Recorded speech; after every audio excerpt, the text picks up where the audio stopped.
Why, hello. I didn't see you there. Have you come for the children's nativity? You have. If you have, then I'm afraid to tell you you're in the wrong place, for this is no child's tale of stars and shepherds. But there is a tale to be told here. Perhaps you would like to hear it? You would.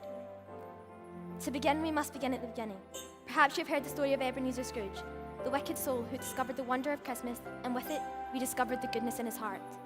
You have? Very good. That saves us quite a lot of time. Ebenezer, at the time of his great revelation, was in his twilight years and had no needful heirs to speak of. So he drew up a will, naming the humble Cratchit family the rightful heirs to his vast and wealthy estate. To honour this tremendous act of goodwill, the Cratchits adopted the family name of Scrooge, that they might carry on old Ebenezer's legacy. And the Cratchit Scrooges, through the generations, well, they were some of the most generous, kindest, and most loving people you could ever hope to meet.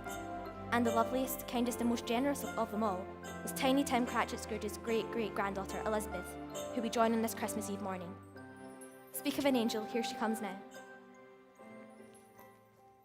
Elisabeth! Oh, Marley, how nice to see you. What brings you to around in little end of town? I have an early lunch meeting with a client who seems to have a taste for what can only be described as rustic food. Had a late one for you last night, I take it, yeah? What? No, I mean, I've got this flu, you know, so I was in bed by 9, but it's not catching anymore, I don't think. Achoo! It appears that we're not catching young Elisabeth at her best, poor girl. In order to understand the story I have to tell, though, you must understand exactly how lovely and selfless Elisabeth really is. Otherwise, there'd be no reason for the telling.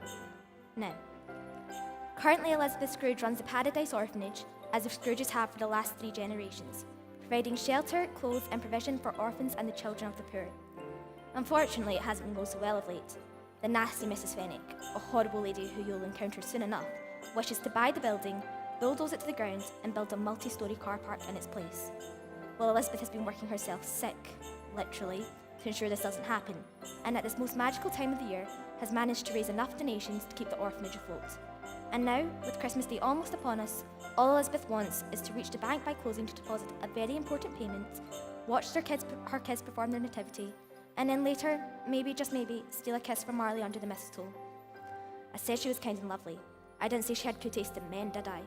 But sadly, Elisabeth has always had a hopeless crush on Marley, and does he ever know it?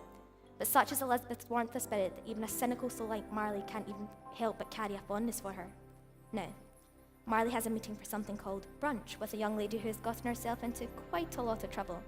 And for reasons which will become clear, I think we ought to eavesdrop. Just exactly how many of the charities you're involved with have you stolen from?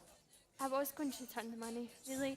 It's just that the last few months, Clifton Herald's been running fundraisers for local charities, and I needed a little extra cash over Christmas. How many? Do you have this in the file already? Yes, I just want to hear you say it. Let it all out, Miss Jacob.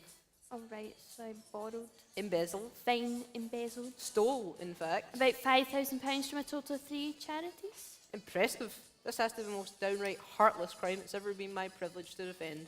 So, what are our options? Well, let me see. You've quite spectacularly abused your position as editor of a trusted newspaper to steal money from charities. You're not exactly high on the sympathy list. You're facing a lengthy sentence, a hefty fine, countless hours of community service, or what? Or you could believe in the miracle of Christmas. And seeing as how you're lucky enough to have the best lawyer in town on your side, you can colour me Santa Claus. Oh, why, hello, Esme. Hello, Mrs. Megan. It's lovely to see you. It's Elisabeth. Oh no, I'm quite sure it's Esme, dearie. I remember seeing it written down somewhere. Ah, here we are. Marjorie Miggins. Oh, it's Marjorie. How lovely to see you, Marjorie. Oh, wouldn't that be your name, Mrs. Miggins? Yes, dear Mrs. Miggins. So what brings you down here today, Mrs. Miggins? That's right, just me. Popped in to get a couple of pounds All that? of mince for dinner. Oh, dear, Mrs. Miggins, I'm sorry to have to tell you, but I think you're in the wrong place. You see, this is the bank. Oh no, you can't get mince from a bank. Silly soul. No, but I think you may be a touch confused. You see, this is Littletown Savings and Loan. Paving in stone?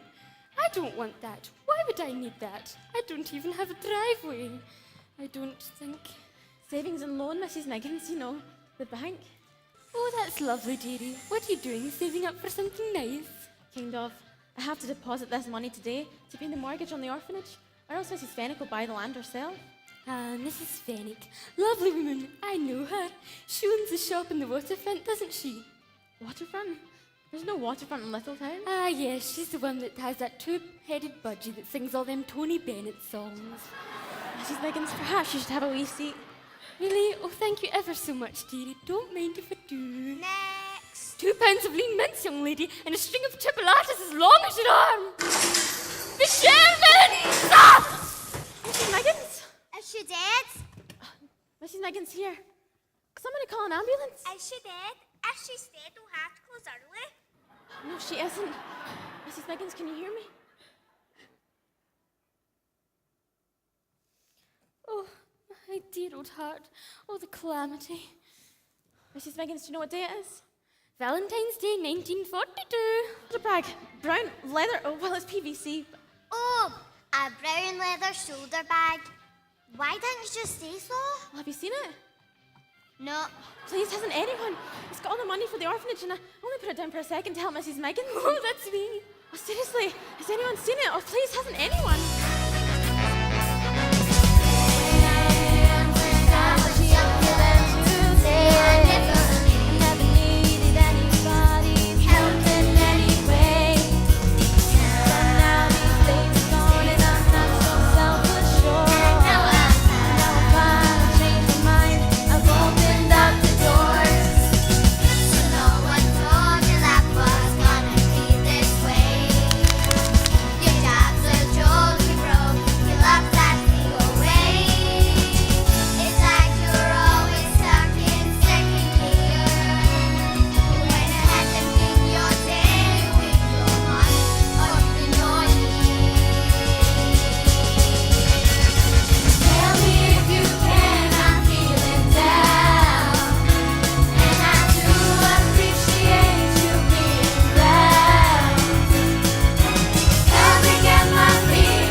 pushing for this cause is because your girlfriend owns the orphanage that Mrs. Fenwick wants to buy.